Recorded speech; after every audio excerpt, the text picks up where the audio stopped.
Prime Minister Justin Trudeau likes to say diversity is our strength. Is it? What does he mean when he says that? And does diversity strengthen or diminish democracy? The answer is complicated. It starts with an open invitation to full participation in citizenship and a collective willingness to do the necessary work. Work that includes ongoing discussions about overarching values, ideals, and goals, such as human rights, justice, equality, individual freedom, and access to opportunity. Lost in the discussions pertaining to immigration and the acceptance of refugees is the responsibility those of us who are already here have to enlighten, inform, and educate newcomers about what is expected of them as participants in society. Together, and from within individual communities, we, yes, the royal we, need to share what is expected of citizens and landed immigrants, what it means to participate in democracy, what it means to be an informed voter. So, how are we doing? Well, Canada grants full access to participation. This we do well. And we say we believe in diversity, but we can't stop there. We need to do a better job of educating and demonstrating that for our democracy to strengthen, everyone must embrace one another's rights, and we must defend each other's rights. If I have the freedom to express my opinion, then I have an obligation to defend your right to do the same, and so on. Martin Luther King, writing from his jail cell in Birmingham, Alabama, said, "We are caught in an inescapable network of mutuality, tied up in a single garment of destiny. Whatever affects one directly affects all indirectly. This is reciprocity." The Center for Multicultural Education at the University of Washington in Seattle established a Diversity, Citizenship, and Global Education Consensus Panel. The panel's goal was to develop and set a designed set of principles and concepts to develop and renew citizenship education programs that reflect both diversity and unity and that prepare people to become effective citizens in a global context. We invited Zul Solomon, an immigration policy consultant and a powerful civil rights champion for immigrants and refugees, to join us for a conversation that matters about unity in diversity. Conversations That Matter is a partner program for the Center for Dialogue at Simon Fraser University. The production of this program is made possible thanks to the support of the following and viewers like you. In this segment, we're talking about how diversity strengthens democracy. Since 9/11, there's somewhere between 150,000 and 300,000 people, the numbers are increasing year over year, that are coming here. So that puts us 2.5 million people who have come to Canada. And we have a responsibility to help them integrate into Canadian society. Let's start with you telling me how you got here and what's that support, and why then, after we discuss that, is that support vital if we want people to be complete participants in this country that we call home? I was born in Uganda. I was a part of the group of what were referred to as the Asians in East Africa, Uganda, Kenya, Tanzania. In the 1970s, there was a coup, and this general who took power named Idi Amin, and he had this edict and basically gave 90 days to the Asians to get out of Uganda, and we were a part of that crew. Luckily, Canada accepted us, and I ended up in Vancouver. We lived in a country in Uganda where we were educated in English and we spoke English. And those language skills, whether they're English or French, can't be underestimated. Right. They're huge, and made a big difference in being able to establish and move forward. That migration, which was a considerable number of people, really marked the change that Canadian immigration policy was going through and the way that we were shifting the nature of Canadian society by opening our arms to a much wider group of people from around the world and say, come and join us. It did, and I mean, more realistically, there was a change in immigration policy in the late 60s, and it became much more related to the point system, whether you had the appropriate skills and abilities to settle here, and much less based on racial discrimination and geographic discrimination. So since the late 60s, the demographics of Canadian immigration have substantially changed. In a way, they became what one would refer to as quote-unquote colorblind and much more focused on skills and attributes. It starts to change the makeup of Canadian society. There's no doubt about it. Yes. We're now, a couple generations later, and Mr. Trudeau's son is the Prime Minister, and he says diversity is our strength. Yes. Why is it our strength? Well, I'm not sure I agree with the manner in which he phrases it. I think it is a strength, but I think in many ways it's a branding exercise by our Prime Minister, with all due respect. Having said that, and I think we also need to be careful in not over-valorizing ourselves as Canadians, in the sense that sometimes we hold on to these things that make us feel good about us as a nation state, and there are problems with the way we function. But having said all of that, given the choice that the country of Canada has made to be diverse in terms of bringing in communities, the Multiculturalism Act, things like that, it is a significant strength, because in a way Canada is an ongoing experiment. And as the experiment is going on, what we're seeing is what's working and not working.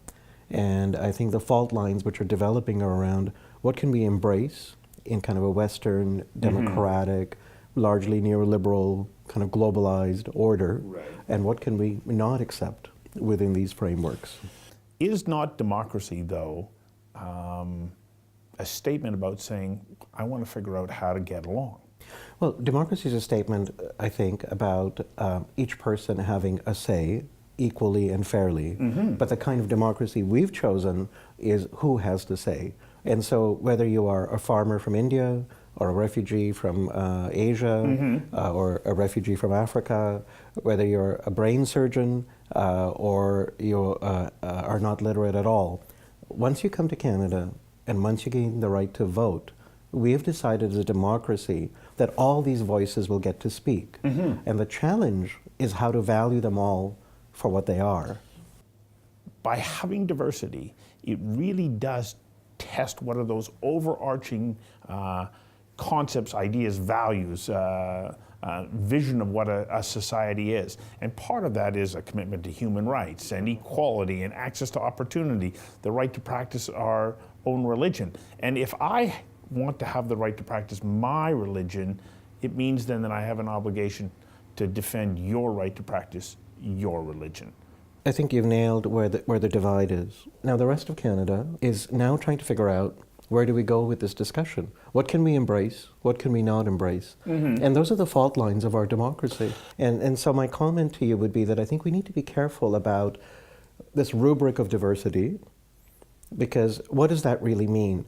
When we talk about diverse, what do we mean? Because it encompasses a lot of things. It encompasses issues of race.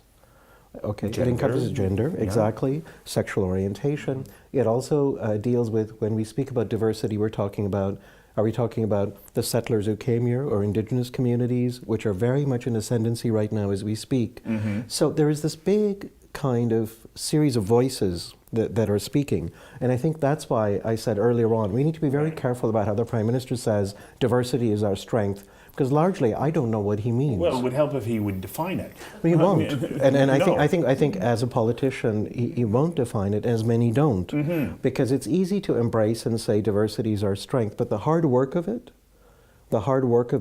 is what is happening with the niqab ban in Quebec as we speak.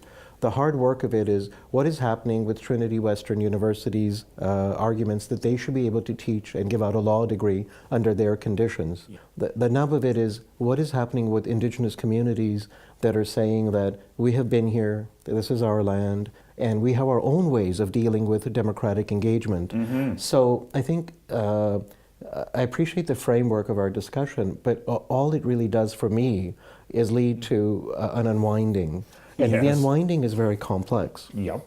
To get back to the core issue of what we're talking about, which is migration and democracy in the cauldron of Canada, right? Migration is happening. Democracy is the mode in which we function.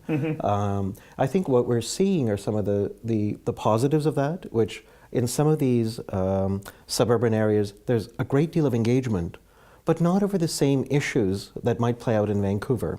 Okay. And not over the same issues that are playing out in Mississauga, are not the same issues that are playing out in St. John's, Newfoundland, or playing out in Fredericton. But that's the nature of Canada. It is. Like there's no getting away from that. But the federal government's message, however, is a uniform, homogeneous message. Diversity is our strength. Right. But how that diversity manifests on the ground is varied and in many ways contentious. So one of the things that we do in Canada, and I think we do it well, is that when somebody is granted access to come here as an immigrant or as a refugee, and they go through that process of becoming a citizen, they are given full rights of citizenship.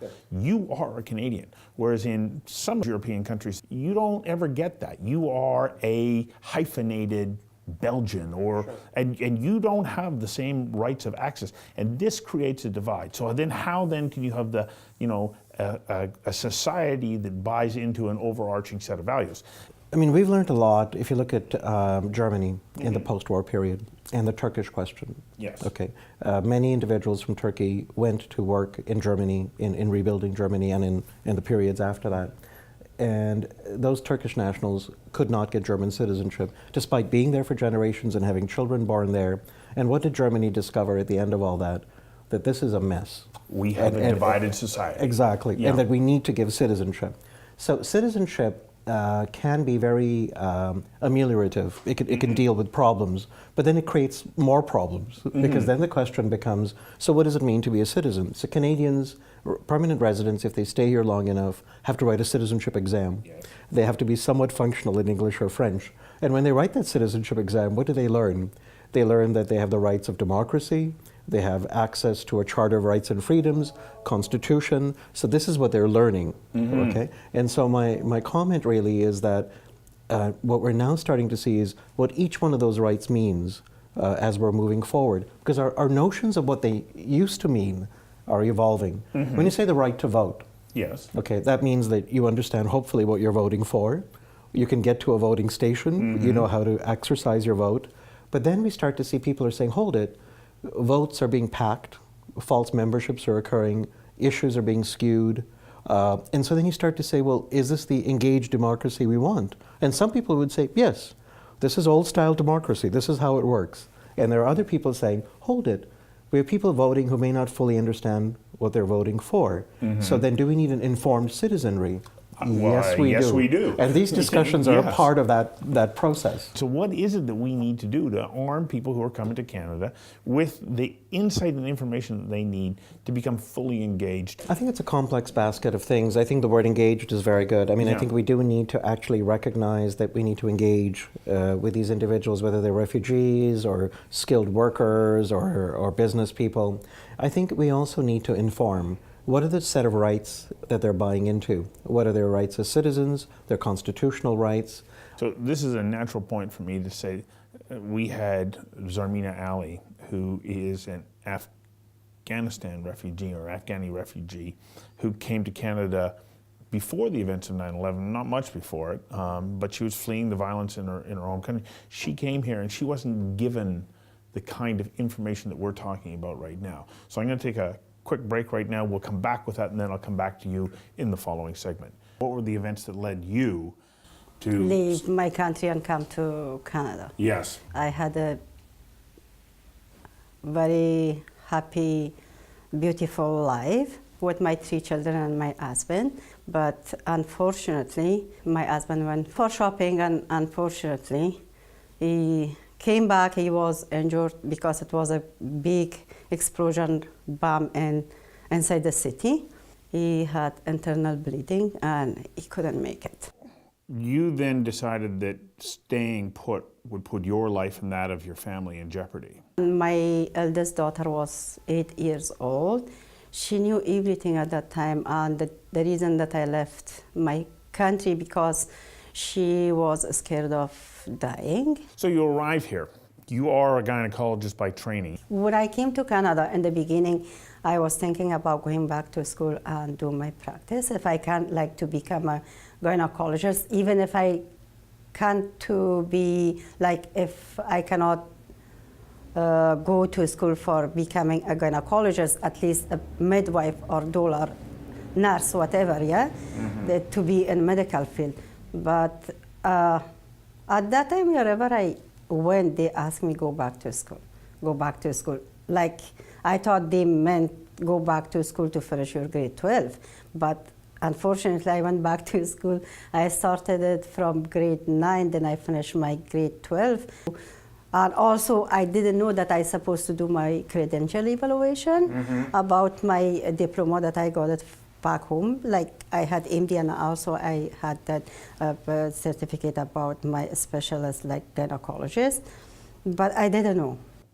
So what did you wind up doing with your medical credentials? Did you eventually get? No, not No? yet, no.